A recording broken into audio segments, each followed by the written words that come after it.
So, cackling Kamala Harris picked her VP nominee, and much to a lot of people's surprise, including me, she went with Tim Walz, the governor of the great state of Minnesota. So, I obviously know how radical Kamala Harris is, and I pretty much knew that this guy was pretty radical as well on trans and the kids and all these sorts of things. So, I just assumed that he was pretty radical on the Second Amendment as well. But much to my surprise, actually, he has a very interesting history when it comes to the Second Amendment.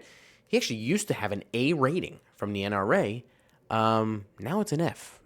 So we're going to go through a little bit of his history with the Second Amendment, where he stood on issues then, where he stands on issues with the Second Amendment now, and I'm going to share with you why I think that he changed his tune over the years. Let's get to it.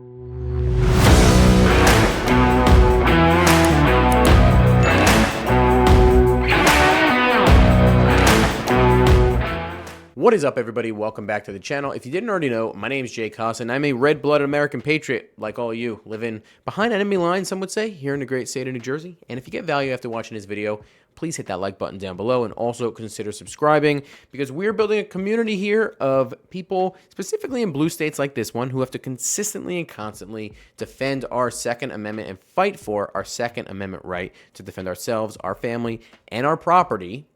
And so if that interests you, definitely hit that subscribe button and the notification bell to get up-to-date notifications on my weekly videos.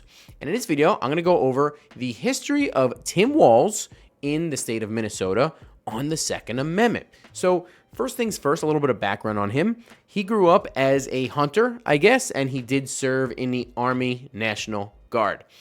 He decided to run for Congress as a congressman in a very rural part of Minnesota, presumably very red and very Second Amendment friendly.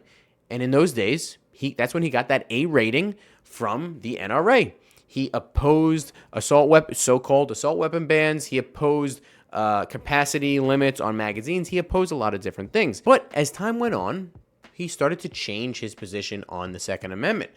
Now, why is that? So let's go back to 2012, the end of 2012. This is right after the Sandy Hook shooting. It says here, December 2012, Congressman Tim Walz has opposed a ban on high-capacity military-style rifles, sometimes called assault weapons, in the past. And while he hasn't reversed his position on the federal ban, which expired in 2004, he said Tuesday he's willing to talk about more restrictions on guns. What people are putting forward looking at assault magazines, assault weapons, that should be in a discussion. It has to strike the proper balance between the constitutional rights of law-abiding citizens versus the safety of all Americans. It was clear Walz was striking a balance himself. He was endorsed by the NRA in his contest this year against Alan Quist. First thing I notice right here is when he talks about assault magazines and assault weapons. This screams to me that he's not a Second Amendment supporter at all. Because we all know, if you're watching this video, the term assault weapon or assault anything is totally made up by the left. And by the way, I hate to get so political, but it's almost impossible, especially in election season, to separate the Second Amendment with politics. Because there's no perfect candidate of anything out there. No one's perfect. We all know that, right? But one side is just constantly coming after the right to defend yourself, your family, and your property. And that's the left. So let's get back to Tim Walz. You see that after a period where he got an A rating from the NRA, and he even got money and donations from the NRA, which he later gave back to them after something happened. But we're going to get to that in a second. You already see some caving from political pressure or from public pressure after the Sandy Hook shooting. And this tends to be a recurring theme with Mr. Walz. Anytime something happens, a shooting or whatever, he caved and caved and caved. Now, next, you see here that Tim Walz, this is from The Hill just recently, it talks about his former A rating from the NRA. One of Walz's most notable transformations has come on the issue of guns. The NRA previously endorsed his congressional campaign and gave Walz an A rating, a sign of its approval with his stance on gun policy. Walz is a veteran who to this day posts about his appreciation for hunting. That's another thing, too, I'm noticing in these articles and videos and stuff. Just because you're a hunter doesn't mean that you respect the Second Amendment. You could love hunting. You can be the best hunter in the world. Doesn't mean you respect the Second Amendment at all, because as we all know, The Second Amendment has very little or really nothing to do with hunting. It has to do with fighting off and defending yourself, your family, and your property from threats. One of those threats being, maybe the biggest one, a tyrannical government. Now, let's keep going. But he's also embraced his shift on guns, and in recent years, he has signed major legislation aimed at reducing gun violence, supposedly. You could see here, this is when he signed a big law in 2023. Minnesota governor signs gun safety measures. Red flag law, expanded background check. This includes the two gun measures, a red flag law, and expanded background checks for gun transfers. The red flag law allows authorities to ask courts for extreme risk protection orders to temporarily take guns away from people deemed to be an imminent threat to others or themselves. One at a time. Red flag laws are totally unconstitutional in my view. Really, any gun control law is, but I digress. Because of the very simple fact that it takes away not only your Second Amendment, but the right to due process. Imagine being in a situation where anyone can lie, specifically like a divorce where a spouse is mad at you, they want to lie about you. Imagine having your right to defend yourself being stripped away from you by the government because of someone lying about your record or about your past or about your history. That takes away due process. That is unconstitutional totally. Next would be the expanded background checks for gun transfers. I believe this was for private sales, which we also have in the great state here of New Jersey. And we all know what this leads to. This leads to a national gun registry and eventually mandatory gun confiscation, which is exactly what his running mate on the presidential ticket, Kamala Harris, has endorsed in the past. And you see here his comment. The governor looked at the children, adults, and cameras that filled the ornate room in the state capitol and said, quote, "There's a reason the room is so full because the vast majority of Minnesotans have been waiting too damn long for this day." Emotion, not any sort of fact, not any sort of legal basis at all on what you're doing. Let's listen right from the horse's mouth on his stance on guns. This is as of 6 years ago. Right after the massacre in Las Vegas last October, you gave back you donated $18,000 of NRA contributions you had gotten to a veterans group. You also shifted your positions on gun control. You are now supporting a semi-automatic weapons ban. One of your opponents, Rebecca Otto, has said that was too little too late. What's been the response to your shift in this area? Yeah, well, I think it's come over time. I've been voting in the House on background checks, on research from the CDC to see into this violence.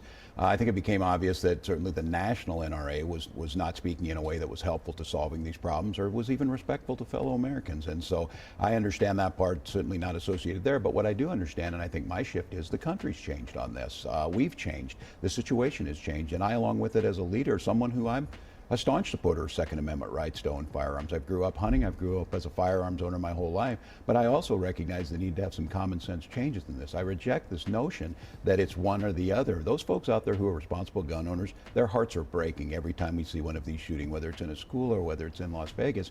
And they want to try and figure out, is there a balance here? And I believe there is in Minnesota. And I think the bills that were heard this week or were not heard for procedural reasons should have been brought up. These are things that don't infringe upon people's rights to keep and bear arms in a manner that allows them to do what they need to do, but it does bring another measure of potentially, and I'm not naive, potentially stopping one of these shootings.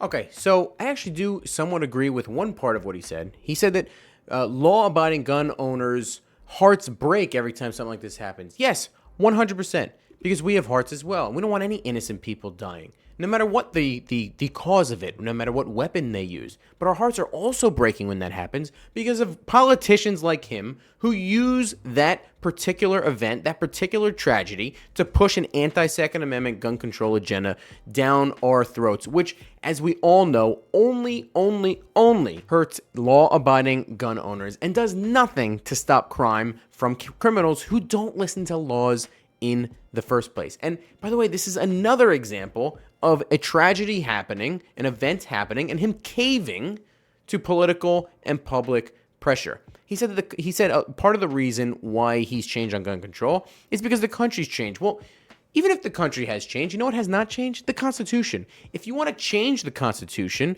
the amendment process is there.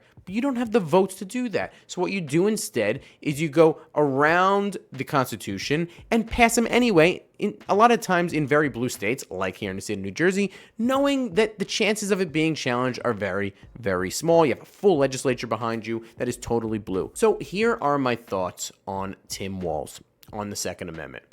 It does seem like he had very pro-Second Amendment positions in the first place, but what it also seems like is that he, if I had to guess, was probably using pro-Second Amendment positions in order to win a very rural area of Minnesota. And once he had his eyes on different offices, higher offices, like being the governor, as well as now Vice President of the United States, he caved to political pressure, he caved to public pressure, and has no political backbone at all, where he had the opportunity to stand up for the U.S. Constitution and did not. Instead, he caved in order to win elections and get the support of his base and disrespect the Constitution and the Second Amendment totally. And this is what the NRA actually said recently. So it says, Tim Walz slammed as a political chameleon after ditching former pro-Second Amendment stance. I am proud to... Okay, so Walz is in the midst of his second term as governor and previously served as a U.S. congressman in the state from 2007 to 2019, where he represented a largely rural population. Back when he served as a congressman in a district that typically voted red, Walz was seen as a champion of gun rights and hunting. The NRA awarded Walz an A rating for his commitment to protecting gun ownership and rejecting gun control laws pushed by left-wing members of the Democratic Party. It says, this is from a 2010 ad. Tim Walz is a gun owner. He grew up hunting and spent 24 years in the Army National Guard. Now in Congress, Tim stood up time and time again for the constitutional rights of law-abiding gun owners and sportsmen. It's why the NRA gave Tim an A rating. This is back in 2010. He also got a spot on Guns and Ammo's magazine's 2016 list of 20 top politicians for gun owners. Who would have thought 8 years later he'd be running as an anti-2A vice presidential candidate to cackling Kamala Harris? A Democrat, Representative Walz, proves that gun rights are not always partisan issues. Walz co-sponsored ATF reform legislation back in 2008 and was a lead sponsor in the SHARE Act. Walz's feature on the list reads, while most congressional Democrats have jumped on the gun control train with both feet, Walz and a few others have stuck to their guns. But that doesn't seem like anymore once the political pressure hit. Walz has since changed his tune to champion gun control measures and lost his high marks among the Second Amendment community. The NRA slammed Walz as a political chameleon in a statement provided to Fox News Digital. Quote, Tim Walz is a political chameleon, changing his positions to further his own personal agenda. In Congress, Walz purported to be a friend of gun owners to receive their support in his rural Minnesota district. Once he had his eyes set on other offices, he sold out law-abiding Minnesotans and promoted a radical gun control agenda that emboldens criminals and left everyday citizens defenseless. Kamala Harris and Tim Walz cannot be trusted to defend freedom and our constitutional rights. Randy Kozak, chairman of the NRA Political Victory Fund, said in a statement. I totally 100% agree. I couldn't have said it any better myself. He, and of course, cackling Kamala cannot be trusted to defend the U.S. Constitution and should not win in November because of that reason. Let me know in the comment section what you think about this guy, Tim Walz, and why you think he changed his tune. Maybe I'm wrong. Maybe he just changed and, maybe he was hanging out with different people and his heart changed. Maybe.